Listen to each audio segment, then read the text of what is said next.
சென்னையில் சைதாப்பேட்டை பகுதியில் மா. சுப்பிரமணியன் அவர்கள் வாக்கு சேகரிப்பில் ஈடுபட்டார்.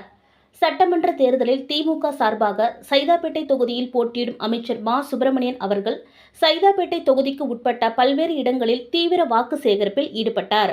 முன்னதாக சைதாப்பேட்டை காரணீஸ்வரர் கோவில், தேரடி தெரு, ஜோன் சாலை உள்ளிட்ட பல்வேறு இடங்களில் இல்லந்தோறும் சென்று தீவிர பிரச்சாரத்தில் ஈடுபட்டார். இதுகுறித்து செய்தியாளர்களிடம் பேசிய அவர் தெரிவித்திருப்பதாவது: தொடர்ந்து வாக்காளர்களை சந்தித்து வாக்கு சேகரித்து வருகிறேன். சைதாப்பேட்டை தொகுதியில் உள்ள 2.7 லட்சம் வாக்காளர்களை தனித்தனியாக சந்தித்து வாக்கு சேகரிப்பதற்காக திட்டமிட்டு இருக்கிறேன். திமுக அரசின் சாதனைகளையும் திட்டங்களையும் மக்களிடம் எடுத்து கூறியும், திமுக தேர்தல் அறிக்கையை தெரிவித்தும் வாக்கு சேகரித்து வருகிறேன். குற்றச்சாட்டுகளை சொல்லவில்லை என்றால் அவர் எதிர்க்கட்சி தலைவர் இல்லை. சட்ட ஒழுங்கு சிறப்பாக உள்ளது. மக்கள் மகிழ்ச்சியாக இருக்கிறார்கள். திமுக முதன்மையான மாநிலமாக இருக்கிறது என்று சொன்னால் அவர் எதிர்க்கட்சி தலைவராக இருக்க முடியாது.